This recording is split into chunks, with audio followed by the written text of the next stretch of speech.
Dihina dan diusir dari sekolah anaknya sendiri karena berpakaian lusuh seperti pemulung. Semua menyesal setelah tahu siapa ibu ini sebenarnya. Matahari pagi bersinar terang di atas kota metropolitan yang sibuk. Di antara deretan gedung tinggi dan mobil-mobil mewah, sebuah sekolah elit bernama Sekolah Harapan Bangsa berdiri megah dengan bangunan putihnya yang modern. Tempat ini adalah destinasi impian bagi para orang tua yang ingin memberikan pendidikan terbaik bagi anak-anak mereka. Namun, tak semua cerita di sekolah ini penuh dengan kemewahan dan kesempurnaan. Di depan gerbang utama sekolah, seorang wanita tua berdiri dengan langkah pelan. Ia mengenakan baju lusuh yang tampak seperti sudah bertahun-tahun dipakai. Celananya agak kotor, sepertinya ia baru saja melakukan pekerjaan kasar. Rambutnya yang memutih dibiarkan terurai, meski tertutup kerudung usang yang sedikit luntur warnanya. Wajahnya dipenuhi kerut-kerut halus, namun sorot matanya tetap teduh dan lembut.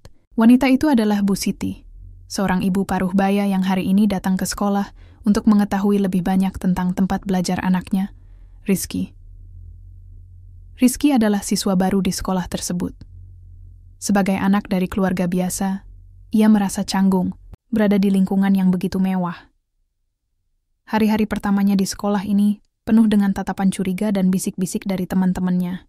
Mereka sering menanyakan siapa orang tuanya, dari mana asalnya, dan bagaimana ia bisa masuk ke sekolah ini. Rizky hanya tersenyum tipis, berusaha menyembunyikan rasa malunya. Bu Siti melangkah perlahan melewati halaman sekolah. Ia memperhatikan setiap sudut dengan mata penuh rasa ingin tahu. Baginya, sekolah ini adalah harapan baru bagi masa depan anaknya. Namun, pandangan orang-orang di sekitarnya tidak sesuai dengan harapannya. Beberapa murid yang sedang bermain bola di halaman berhenti, sejenak dan menatapnya dengan heran. Salah satu dari mereka bahkan berkata keras-keras, "Lihat tuh, ada pemulung masuk ke sekolah kita." Bu Siti mendengar komentar itu, tapi ia hanya tersenyum tipis. Ia terbiasa dengan pandangan seperti itu. Setelah beberapa menit berjalan, ia sampai di ruang administrasi sekolah. Di dalam ruangan itu, beberapa staf administrasi sedang sibuk dengan tugas mereka.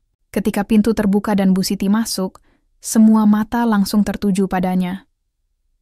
Seorang petugas administrasi bernama Bu Dewi langsung berdiri dan berkata dengan nada dingin, "Maaf, Ibu mencari siapa? Ini bukan tempat sembarangan. Saya hanya ingin melihat-lihat sekolah ini," jawab Bu Siti dengan suara pelan. "Anak saya Rizky baru masuk ke sini. Saya ingin tahu lebih banyak tentang tempat dia belajar." Bu Dewi menatapnya dari ujung kepala hingga ujung kaki, lalu tertawa kecil. "Ibu yakin anak ibu sekolah di sini? Ini sekolah elit loh, bukan tempat sembarang orang bisa masuk." Belum sempat Bu Siti menjawab, suara keras lain terdengar dari arah pintu. Pak Rahman, kepala sekolah yang terkenal tegas dan sombong, masuk ke ruangan. Matanya langsung tertuju pada Bu Siti. "Ada apa ini?" tanyanya dengan nada marah. "Bu, ini ada seorang ibu yang katanya mau lihat-lihat sekolah." Jelas Bu Dewi dengan nada merendahkan. Pak Rahman melangkah mendekat, memandang Bu Siti dengan tatapan penuh penghinaan. "Ibu siapa? Jangan-jangan ibu salah masuk. Ini sekolah elit, bukan tempat untuk pemulung atau gelandangan." Bu Siti tidak berkata apa-apa.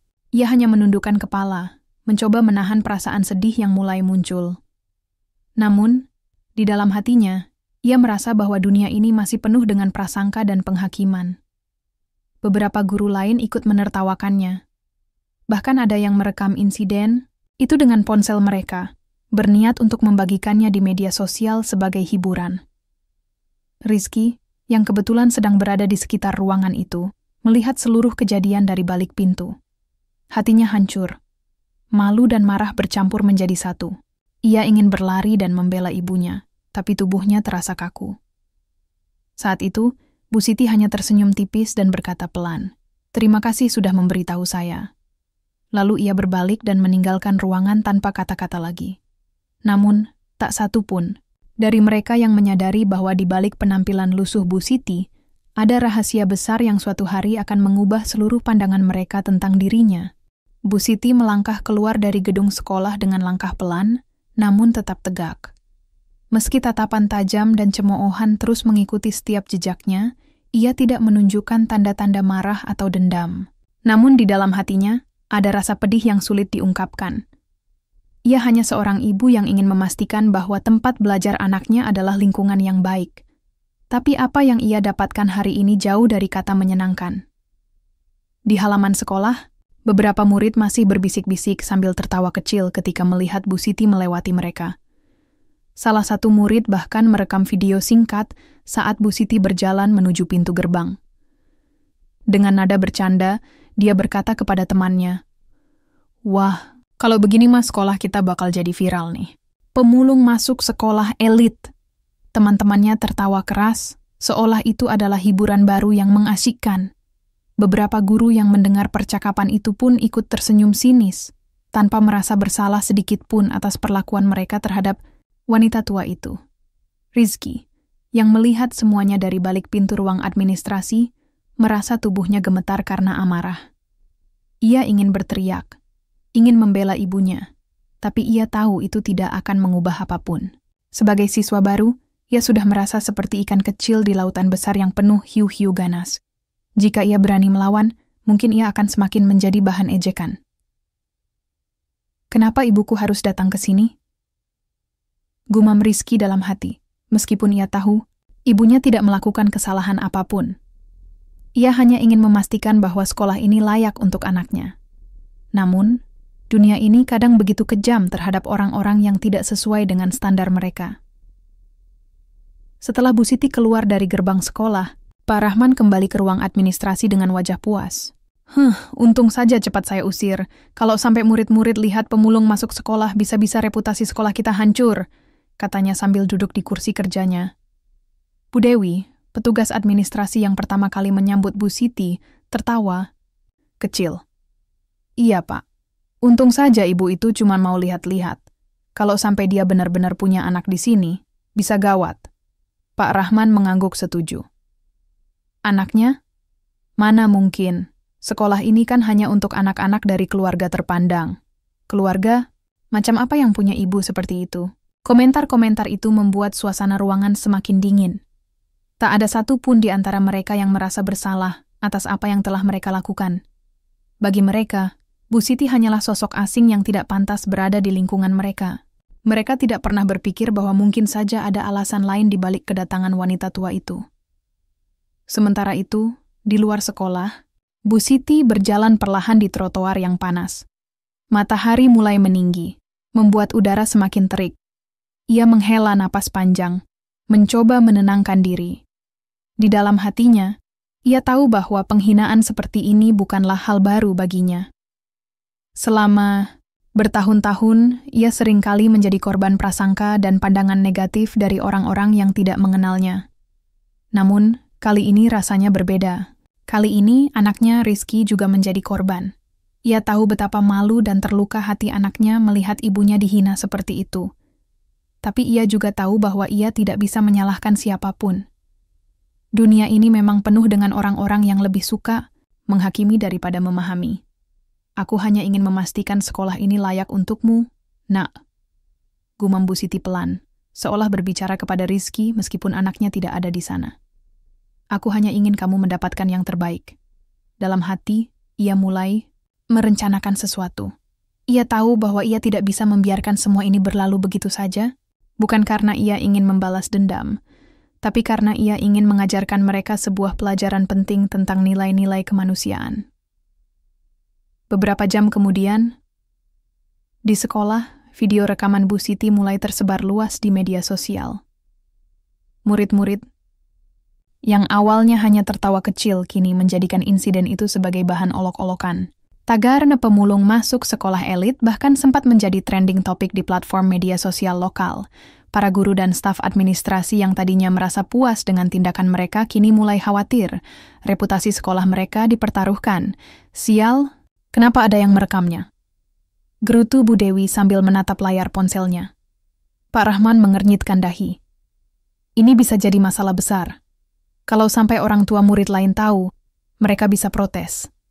Kita harus segera menghapus video itu. Namun, semakin mereka mencoba menghentikan penyebaran video, semakin banyak orang yang penasaran.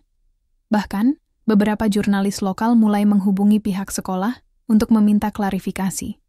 Semua orang ingin tahu siapa sebenarnya ibu pemulung itu dan mengapa ia berani masuk ke sekolah elit seperti Harapan Bangsa. Tidak satu pun dari mereka, para guru, murid, maupun staf administrasi, yang menyadari bahwa mereka sedang bermain api.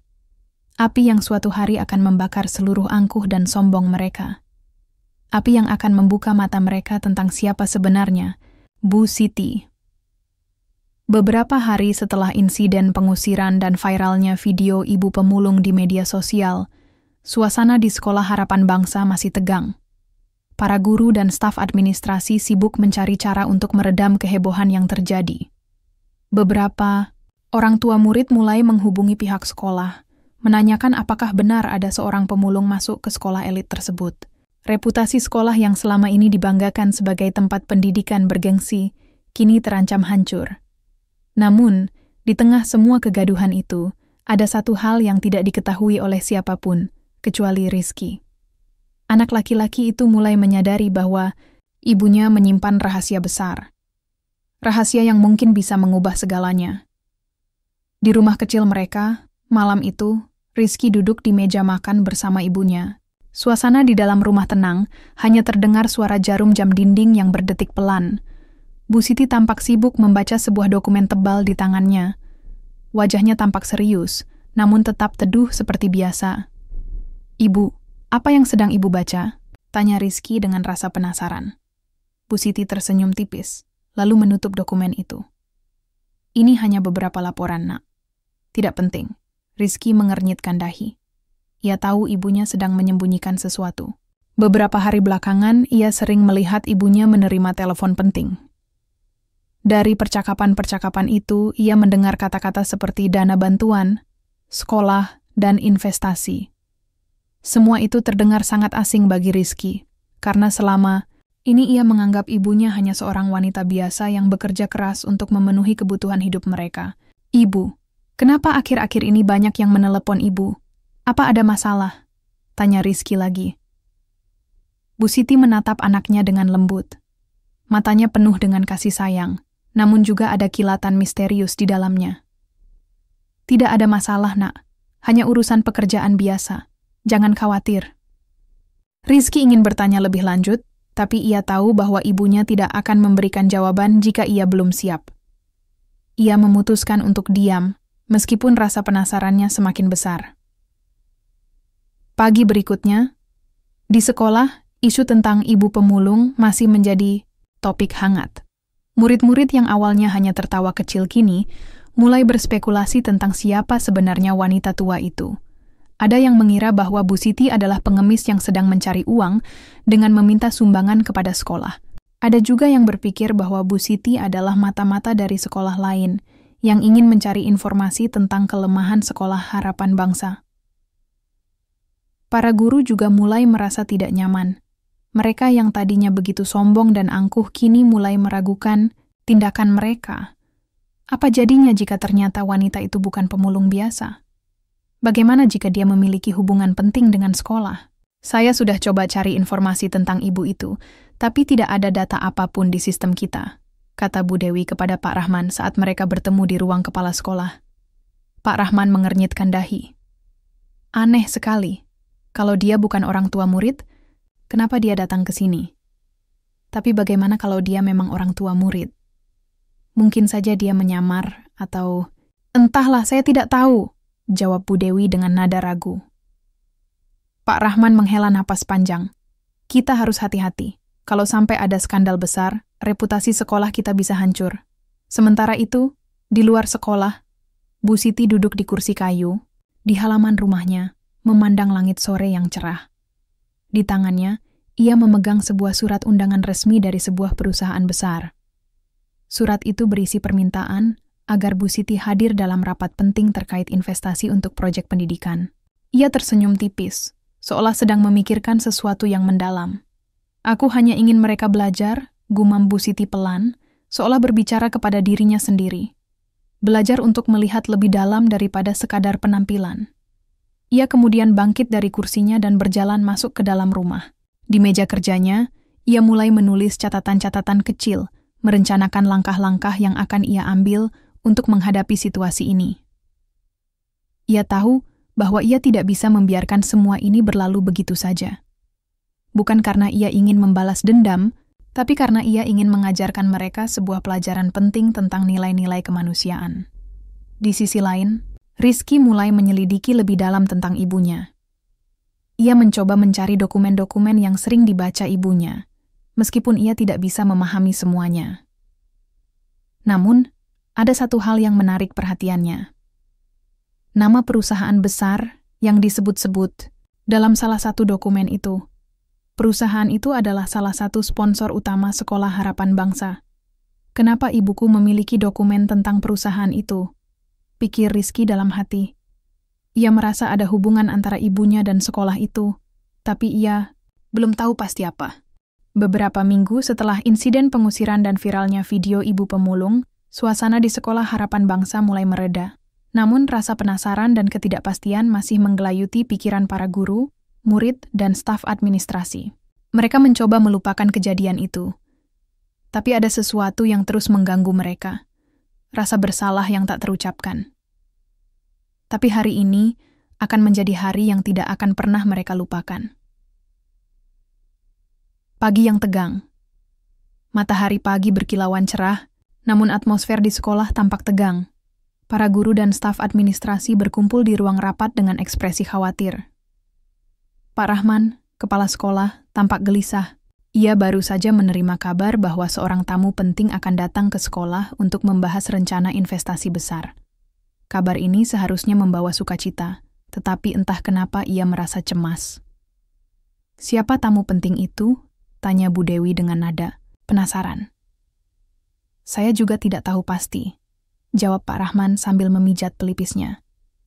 "Yang jelas, dia adalah salah satu donatur utama kita. Jika sampai ada kesalahan dalam pertemuan ini, reputasi sekolah kita bisa hancur." Semua orang langsung terdiam. Mereka tahu betapa pentingnya investor bagi kelangsungan fasilitas modern di sekolah tersebut. Tanpa bantuan dana dari sponsor besar, sekolah ini tidak akan bisa mempertahankan standar elit yang selama ini mereka banggakan. Kedatangan tamu tak terduga. Pukul 9 pagi, sebuah mobil hitam elegan berhenti di depan gerbang sekolah. Semua mata tertuju pada kendaraan mewah itu. Dari dalam mobil, turun seorang pria berjas rapi dengan kacamata hitam. Di belakangnya, langkah pelan seorang wanita tua terlihat. Wanita itu adalah Bu Siti. Namun kali ini, penampilannya sedikit berbeda. Meski tetap mengenakan pakaian sederhana, aura teduh dan percaya dirinya membuatnya terlihat lebih berwibawa. Wajahnya, yang biasanya menjadi bahan olok-olokan kini, dipenuhi dengan ketenangan yang sulit digambarkan. Para guru dan murid yang melihat kedatangannya langsung terkejut. Beberapa dari mereka bahkan menutup mulut karena tidak percaya. Bagaimana mungkin ibu pemulung itu kembali ke sekolah, dan kali ini bersama seorang pria berjas yang tampak sangat penting? Bu Siti melangkah masuk ke gedung sekolah dengan langkah mantap, diikuti oleh pria berjas itu. Mereka menuju ruang rapat utama, tempat para guru dan staf administrasi sudah menunggu dengan wajah tegang. Pengumuman mengejutkan. Setelah semua orang berkumpul di ruang rapat, pria berjas itu naik ke podium. Ia memperkenalkan dirinya sebagai direktur dari sebuah perusahaan besar yang telah lama bekerja sama dengan Sekolah Harapan Bangsa.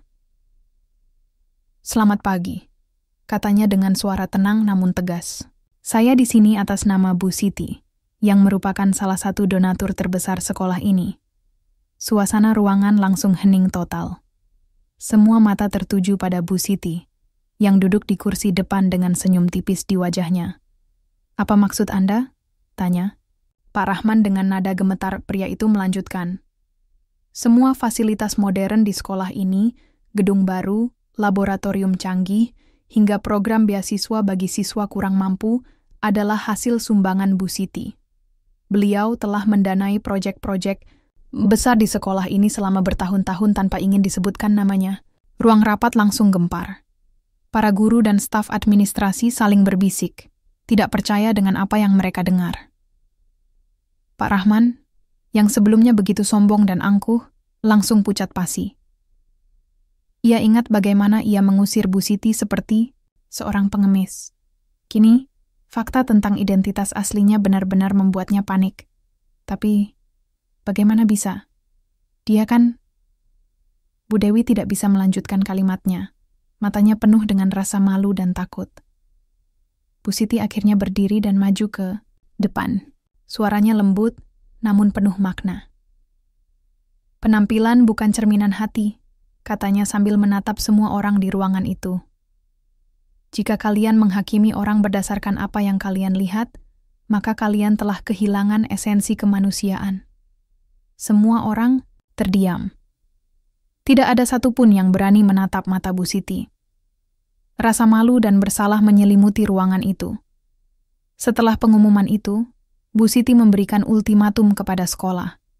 Ia memutuskan untuk menunda semua rencana investasi tambahan hingga seluruh guru dan staf administrasi menunjukkan perubahan sikap nyata. Ia juga meminta agar sekolah lebih terbuka terhadap anak-anak dari keluarga kurang mampu tanpa memandang latar belakang mereka. Pak Rahman langsung meminta maaf secara pribadi kepada Bu Siti. Bu, saya sungguh minta maaf atas perlakuan saya beberapa waktu lalu. Saya tidak tahu siapa ibu sebenarnya. Bu Siti hanya tersenyum tipis. Maafkan saya bukanlah hal yang harus Anda lakukan. Yang penting adalah bagaimana Anda dan semua orang di sini bisa belajar dari kesalahan. Setelah pengumuman mengejutkan tentang identitas Bu Siti sebagai donatur terbesar sekolah, suasana di Sekolah Harapan Bangsa berubah drastis. Namun, perubahan ini bukanlah sesuatu yang menyenangkan bagi para guru, murid, dan staf administrasi. Mereka yang sebelumnya begitu sombong dan angkuh kini merasa seperti berada di ujung tanduk. Ketakutan akan kehilangan reputasi dan dukungan finansial dari Bu Siti membuat mereka panik. Bu Siti tidak marah atau berteriak. Ia bahkan tidak meminta permintaan maaf secara formal kepada siapapun. Sebaliknya, ia memilih cara yang lebih halus, namun jauh lebih menyakitkan, memberikan waktu bagi mereka untuk merenungkan tindakan mereka sendiri. Semua proyek investasi tambahan akan ditunda, katanya dengan suara tenang saat rapat berlangsung. Saya ingin melihat apakah ada perubahan nyata dalam sikap dan perilaku seluruh komunitas sekolah ini. Kata-kata itu langsung membuat semua orang di ruangan terdiam. Para guru yang sebelumnya menghina Bu Siti mulai merasa cemas.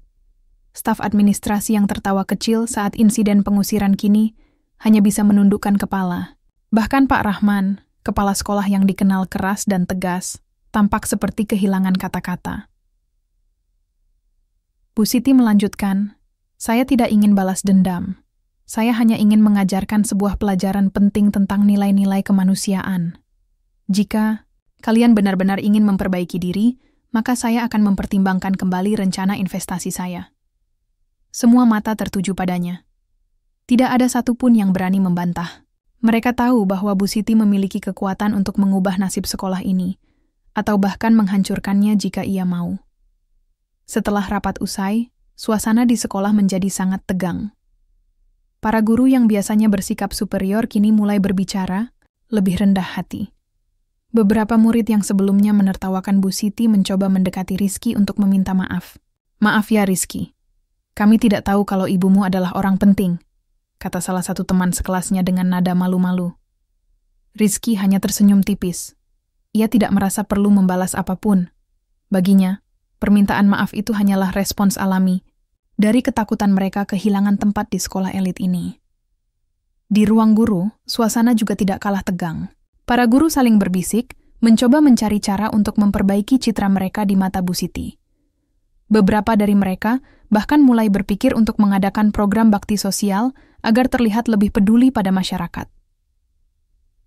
Saya rasa kita harus lebih ramah pada orang tua murid lain, kata Bu Dewi dengan nada penuh penyesalan.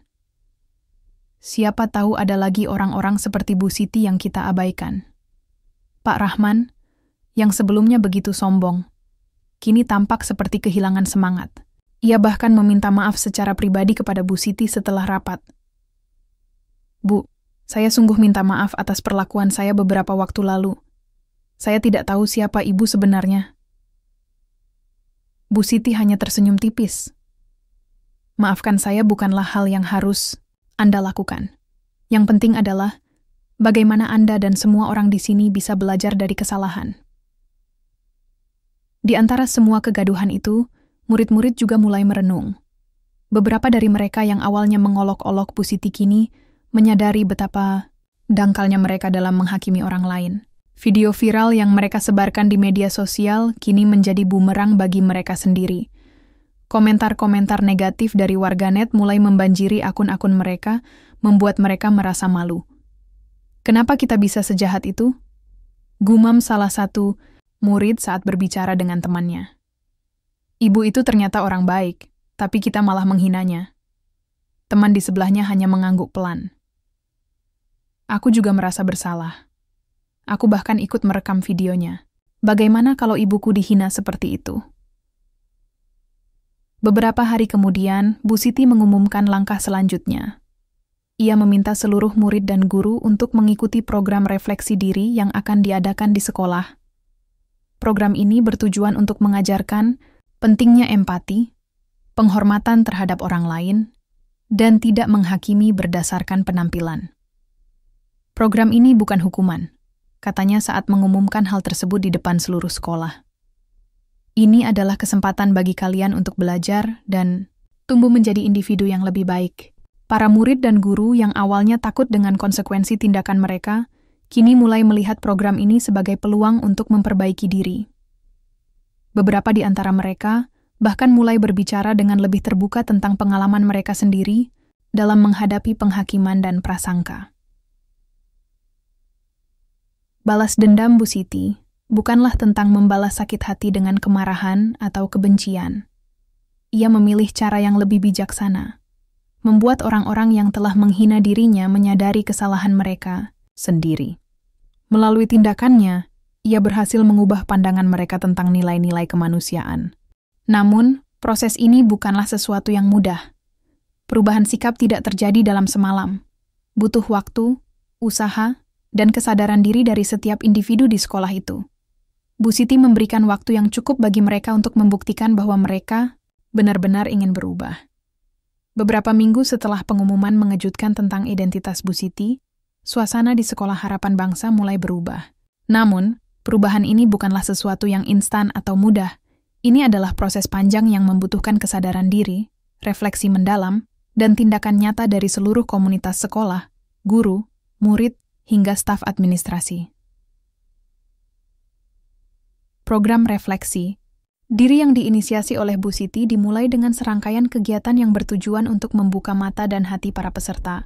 Setiap hari, siswa dan guru berkumpul di aula sekolah untuk mendengarkan ceramah dari tokoh-tokoh inspiratif yang memiliki pengalaman dalam menghadapi prasangka dan diskriminasi. Mereka juga diajak untuk berbagi kisah pribadi mereka sendiri tentang bagaimana mereka pernah menjadi korban penghakiman atau bahkan pelaku penghinaan terhadap orang lain.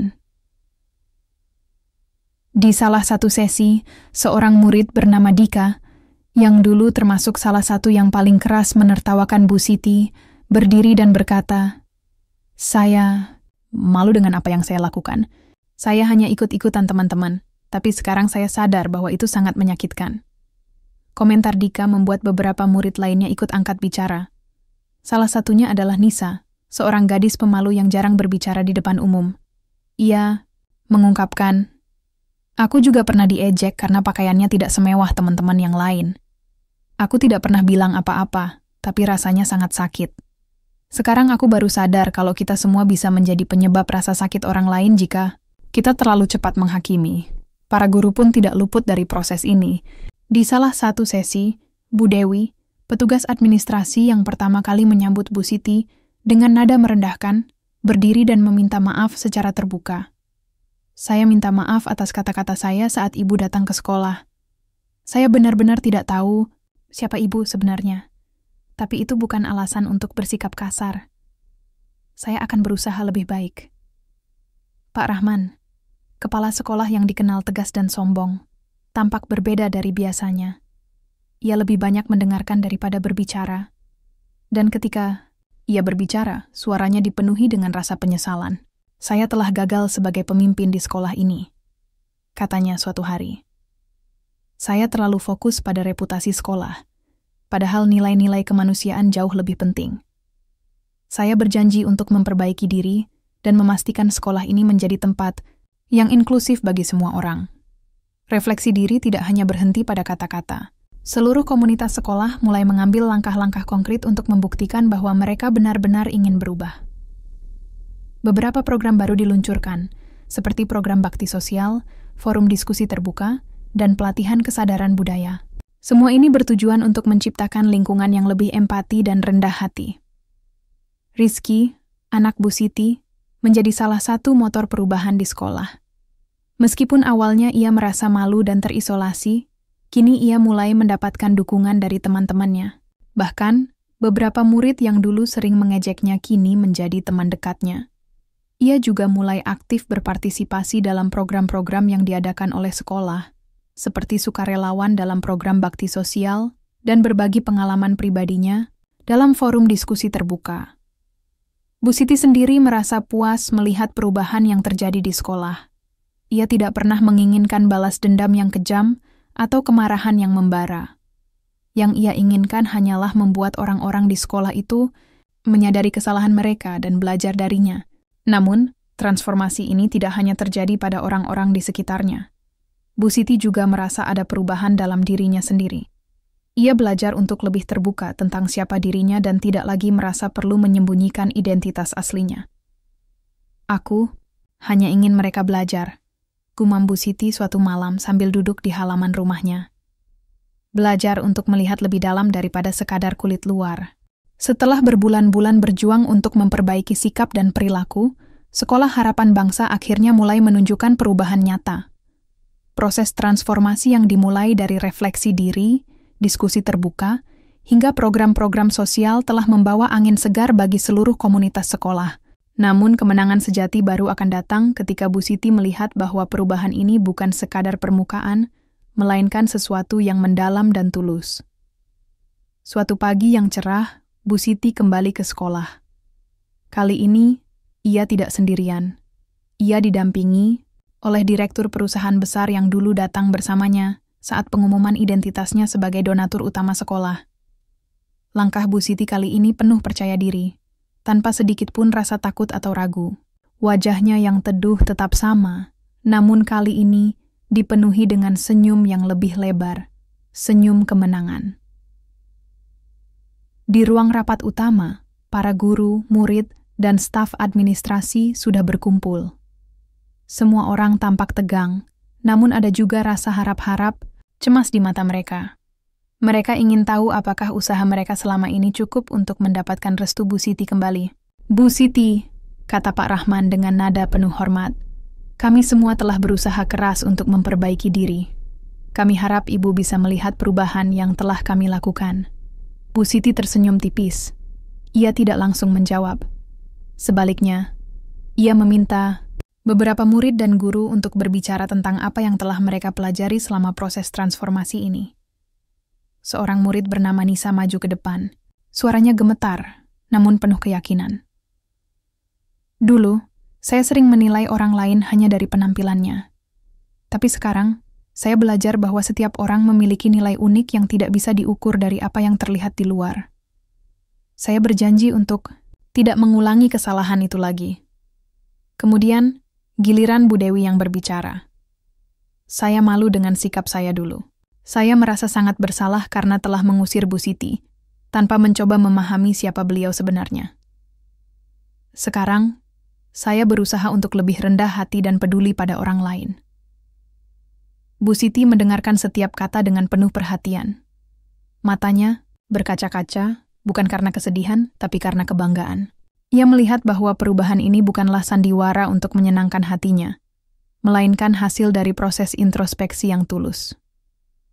Setelah mendengar semua testimoni, Bu Siti akhirnya berdiri.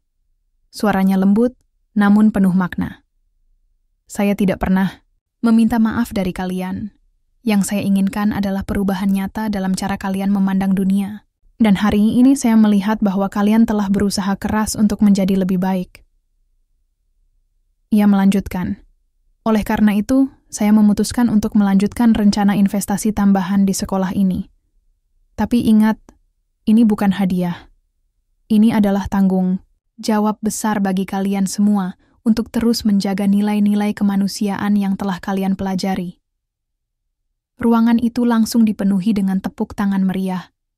Para guru, murid, dan staf administrasi tidak bisa menahan air mata bahagia mereka. Mereka tahu bahwa ini adalah kemenangan tidak hanya bagi sekolah, tapi juga bagi mereka sebagai individu. Sebagai bagian dari investasi tambahan, Bu Siti mengumumkan program baru yang bertujuan untuk membantu anak-anak dari keluarga kurang mampu agar bisa bersekolah di sana tanpa diskriminasi. Program ini dinamakan Harapan Baru, sebuah simbol bahwa sekolah ini tidak hanya untuk keluarga elit, tapi juga untuk semua orang yang memiliki potensi dan semangat belajar. Setiap anak, tanpa memandang latar belakangnya, berhak mendapatkan pendidikan yang layak, kata Bu Siti dengan suara mantap. Saya ingin sekolah ini menjadi tempat di mana semua orang bisa tumbuh bersama tanpa takut dihakimi. Program ini disambut dengan antusias oleh seluruh komunitas sekolah. Bahkan, beberapa murid yang awalnya skeptis tentang ide ini, kini menjadi sukarelawan aktif untuk membantu promosi dan pelaksanaannya. Rizky, yang dulu merasa malu dengan penampilan ibunya, kini merasa bangga luar biasa. Ia melihat betapa besar pengaruh ibunya dalam mengubah sekolah ini menjadi tempat yang lebih baik. Bukan hanya karena statusnya sebagai donatur utama, tapi karena kebijaksanaan dan kebaikan hatinya. "Ibu, aku bangga padamu," kata Rizky suatu malam saat mereka duduk bersama di rumah. "Aku tidak pernah menyangka bahwa ibu bisa melakukan hal sebesar ini." Bu Siti tersenyum lembut. "Anakku, kemenangan sejati bukanlah tentang uang atau kekuasaan. Kemenangan sejati adalah ketika kita bisa membuat orang lain menjadi lebih baik tanpa harus menyakiti mereka." Kemenangan Bu Siti bukanlah soal balas dendam atau pembuktian diri. Ia berhasil mengubah pandangan seluruh komunitas sekolah tentang nilai-nilai kemanusiaan. Ia menunjukkan bahwa kebaikan hati jauh lebih berharga daripada penampilan luar. Melalui tindakannya, ia berhasil menciptakan lingkungan yang lebih inklusif, empatik, dan penuh pengertian. Namun, Bu Siti tidak pernah melupakan pesan utamanya, bahwa perubahan harus dimulai dari diri sendiri. Ia berharap bahwa sekolah ini akan menjadi contoh bagi sekolah-sekolah lain tentang pentingnya menghargai setiap individu tanpa memandang latar belakang. Beberapa bulan setelah restorasi kepercayaan dan peluncuran program Harapan Baru, Sekolah Harapan Bangsa telah berubah secara drastis. Bukan hanya fasilitasnya yang semakin maju, tetapi juga nilai-nilai kemanusiaan yang menjadi fondasi utama sekolah ini. Semua orang, guru, murid, hingga staf administrasi, telah belajar untuk lebih rendah hati, empatik, dan terbuka terhadap perbedaan. Bu Siti, yang awalnya dihina karena penampilannya, kini menjadi sosok yang sangat dihormati oleh seluruh komunitas sekolah. Namun ia tidak pernah membiarkan pujian atau status barunya mengubah dirinya. Ia tetap sederhana, teduh, dan penuh kasih sayang seperti biasa. Suatu sore, Bu Siti duduk bersama Rizky di halaman rumah mereka. Matahari mulai tenggelam, menciptakan siluet indah di langit. Rizky melihat ibunya dengan penuh rasa hormat, sementara Bu Siti tersenyum lembut. "Anakku," kata Bu Siti tiba-tiba, "jangan pernah malu dengan siapa dirimu atau dari mana kamu berasal. Kebaikan hati jauh lebih berharga daripada harta atau penampilan." Rizky mengangguk. Ia sudah sering mendengar nasihat ini dari ibunya, tapi kali ini terasa lebih dalam. Ia menyadari bahwa semua yang telah terjadi di sekolah adalah bukti nyata dari apa yang ibunya ajarkan selama ini. "Aku tidak akan pernah malu lagi, Bu," jawab Rizky dengan suara mantap. "Aku bangga menjadi anakmu." Bu Siti mengusap kepala anaknya, dengan lembut. "Ingatlah, Nak, dunia ini penuh dengan prasangka. Tapi jangan biarkan itu membuatmu lupa pada siapa dirimu yang sebenarnya. Jadilah baik, jujur, dan selalu peduli pada sesama." Di sekolah, program Harapan Baru telah membawa banyak anak-anak dari keluarga kurang mampu untuk belajar di lingkungan yang dulunya eksklusif. Mereka tidak lagi merasa terasing atau minder, karena semua orang di sekolah telah belajar untuk tidak menghakimi berdasarkan penampilan atau latar belakang. Murid-murid yang dulu sombong dan angkuh, kini menjadi lebih ramah dan terbuka. Bahkan, beberapa di antara mereka aktif berpartisipasi dalam kegiatan sosial di luar sekolah. Dika, yang dulu termasuk salah satu yang paling keras menertawakan Bu Siti, kini menjadi sukarelawan di sebuah panti asuhan. Ia belajar untuk memberi tanpa mengharapkan imbalan, sesuatu yang dulu tidak pernah ia pikirkan. Para guru dan staf administrasi juga telah berubah. Mereka tidak lagi fokus hanya pada reputasi sekolah, tapi juga pada nilai-nilai pendidikan yang sebenarnya. Pak Rahman, yang dulu begitu tegas dan sombong, kini menjadi pemimpin yang lebih inklusif dan peduli. Ia seringkali mengingatkan para guru untuk tidak hanya mengajarkan akademik, tapi juga nilai-nilai moral kepada siswa-siswa mereka. Kisah transformasi Sekolah Harapan Bangsa mulai menyebar ke seluruh kota. Media lokal bahkan meliput perubahan besar-besaran yang terjadi di sekolah tersebut. Banyak sekolah lain yang datang untuk belajar bagaimana cara menciptakan lingkungan yang lebih inklusif dan empatik. Bu Siti sendiri diundang ke berbagai seminar dan acara untuk berbagi pengalamannya. Meski ia tidak pernah mencari sorotan, ia menggunakan kesempatan ini untuk menyampaikan pesan penting tentang nilai-nilai kemanusiaan. Pendidikan bukan hanya tentang ilmu pengetahuan, katanya dalam salah satu seminar. Pendidikan adalah tentang membentuk karakter. Jika kita ingin menciptakan generasi yang lebih baik, kita harus mulai dengan mengajarkan empati, kerendahan hati, dan penghormatan terhadap sesama. Beberapa tahun kemudian, Rizky berhasil lulus dari Sekolah Harapan Bangsa dengan prestasi gemilang. Ia mendapatkan beasiswa untuk melanjutkan pendidikan di universitas ternama. Saat upacara kelulusan, ia berdiri di podium untuk memberikan pidato perpisahan. Matanya langsung tertuju pada Bu Siti, yang duduk di barisan depan dengan senyum bangga di wajahnya. "Terima kasih, Ibu," kata Rizky di depan seluruh hadirin. "Ibu telah mengajarkan saya bahwa kebaikan hati adalah kekuatan terbesar seseorang. Ibu telah mengubah sekolah ini. Dan lebih dari itu, Ibu telah mengubah hidup saya." Seluruh audiens bertepuk tangan meriah. Bu Siti, yang duduk di kursinya, hanya tersenyum lembut. Ia tidak pernah menyangka bahwa tindakan sederhananya menunjukkan kebaikan meskipun dihina akan membawa dampak sebesar ini. Cerita ini ditutup dengan gambaran harmonis antara Bu Siti, Rizky, dan seluruh komunitas sekolah yang telah belajar dari kesalahan mereka. Melalui pengalaman ini, mereka menyadari bahwa kebaikan hati tidak bisa diukur dari penampilan luar. Penghakiman berdasarkan prasangka hanya akan menyebabkan penderitaan, sementara empati dan kerendahan hati dapat membawa perubahan positif bagi banyak orang. Bu Siti telah membuktikan bahwa kemenangan sejati bukanlah tentang balas dendam atau pembuktian diri, melainkan tentang membuat orang lain menjadi lebih baik tanpa menyakiti mereka. Sekolah Harapan Bangsa pun menjadi contoh inspiratif bagi sekolah-sekolah lain tentang pentingnya menghargai setiap individu tanpa memandang latar belakang. Dan ketika matahari terbenam di Cakrawala, Bu Siti duduk di halaman rumahnya, memandang langit dengan senyum damai. Ia tahu bahwa ia telah melakukan sesuatu yang jauh lebih berarti daripada sekadar memberi materi. Ia telah menanamkan nilai-nilai kemanusiaan yang akan terus hidup di hati banyak orang.